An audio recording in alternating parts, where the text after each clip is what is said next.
You don't push men away because you're broken. You push them away because a part of you decided, long before you ever fell in love, that closeness was the most dangerous place you could stand. That is not a character flaw. That is a survival decision your nervous system made for you, quietly, without your permission. And you have been living inside that decision ever since, without realizing it was the invisible hand behind every relationship that almost worked. Here is what nobody says out loud. The pattern ending your relationships was not created by the last man who hurt you. It was written long before him, by someone who was supposed to stay and didn't, or someone who stayed and made love feel like something you had to earn rather than something you were simply allowed to have. And here is the part that should stop you cold. You didn't choose this pattern, but you keep choosing it. In every man who feels familiar, in every relationship that ignites with intensity and then collapses the same way. This video is about to show you exactly what that pattern is, where it came from, and why it has been so nearly impossible to see. Most women who push men away don't recognize themselves in that description. They see themselves as someone who keeps getting hurt.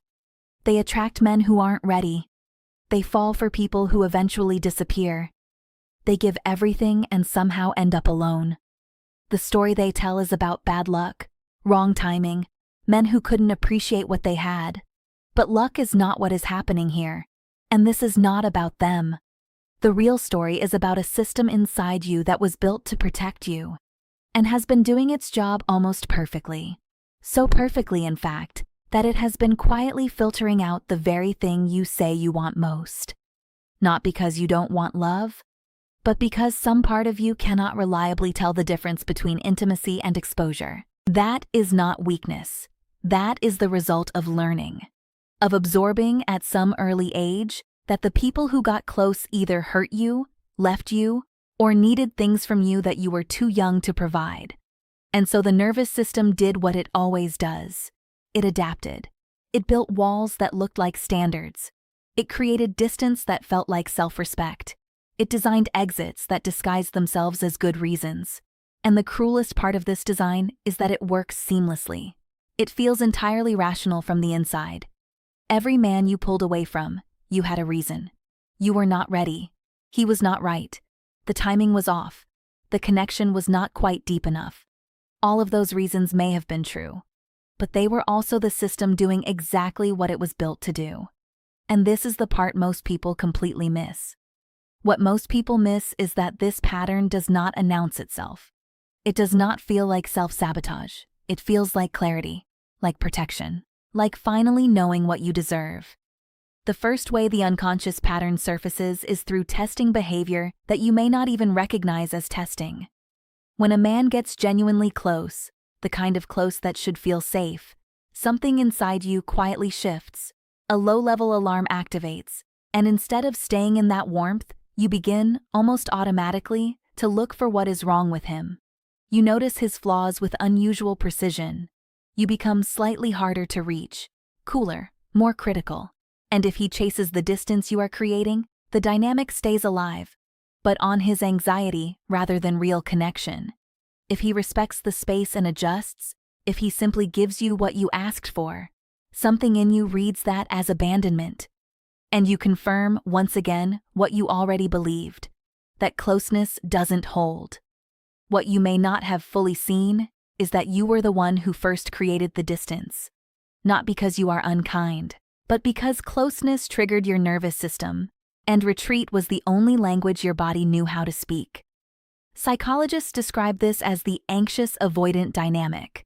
But the piece that rarely gets explained is that you can long for closeness with your whole heart while being emotionally wired to prevent it from landing. You can ache for love so deeply it feels physical, and still dismantle it the moment it becomes real.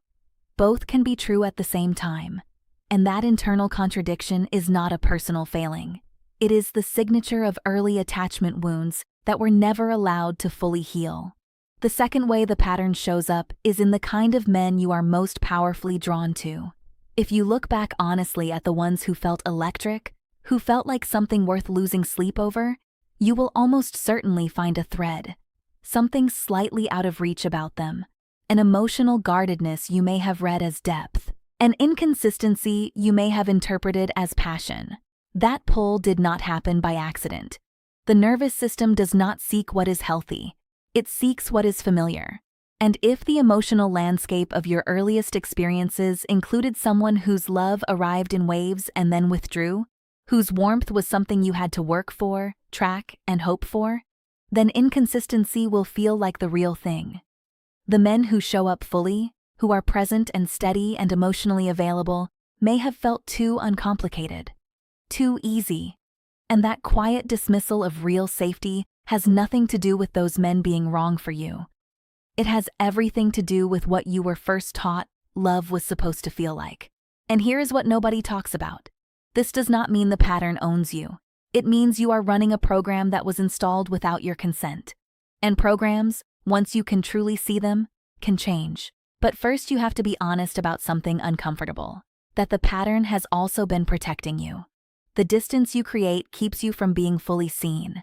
And being fully seen means being fully known.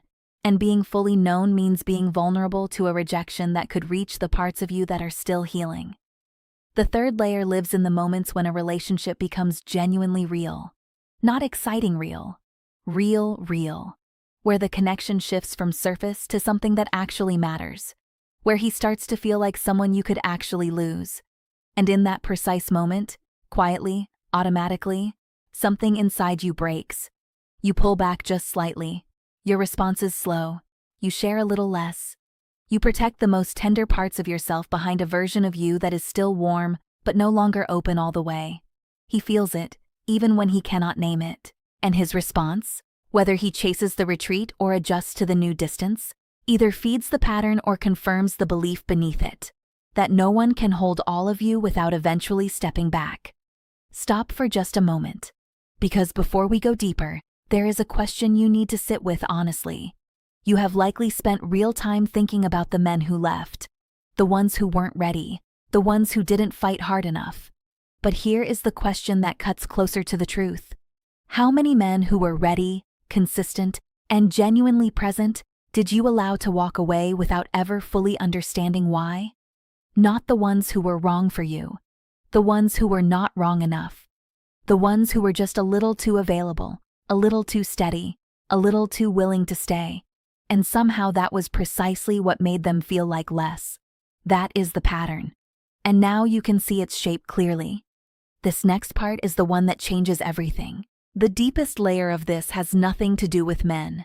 It is about the relationship you have with your own need for love. Somewhere early, in a way you may have never fully processed, needing love became associated with danger, with loss, with giving yourself over to something that could be taken from you without warning. And so a decision was made, beneath the level of conscious thought, to manage the need, to want love from a careful distance, to step close enough to feel it but never close enough to be undone by losing it. That is not coldness. That is grief wearing armor. It is what forms around a wound that was never allowed to fully heal because the person who caused it was also the person you depended on most. And here is what that creates over time. A woman who is deeply capable of love and simultaneously afraid of what love at full volume would ask of her. Someone who is luminous in the early stages of connection, and then, as things become real, becomes slightly less reachable. Not because she stopped caring, because caring fully felt like a risk her nervous system would not allow. Trauma response, even in its quietest, most ordinary forms, creates a gap between what you want and what you will allow yourself to receive. And from the inside, that gap feels like wisdom, like self-awareness, like knowing your own worth. From the outside, it felt like a door that closed just before he could get all the way through. And before we close, there is something I want to ask you directly. When did you first learn that opening all the way cost you more than you could afford? You are not someone who pushes love away because you don't want it. You are someone who learned, at a level below logic, that wanting it completely was the fastest path to being destroyed by losing it. And so the pattern formed, not as a failure, but as a form of survival. Quiet, precise, and quietly devastating. The real shift does not begin when you find the right person. It begins when you can stay in real closeness, just a few seconds longer than your nervous system is comfortable with. That is where the pattern starts to break. Not in a dramatic revelation, in a small, repeated choice to remain open just a moment past the point where everything in you says to close. But there is another layer beneath this one. What happens inside a woman when a man sees the pattern fully and chooses to stay anyway? When he does not leave at the wall, or the test, or the silence, and she realizes she does not know how to receive that kind of staying? That answer lives somewhere else, and it goes somewhere deeper still. Have you ever pulled away from someone you genuinely wanted to stay and felt something inside you that you still haven't been able to fully name? Tell me what that felt like. Drop it in the comments, because you are not the only one who has lived inside that silence.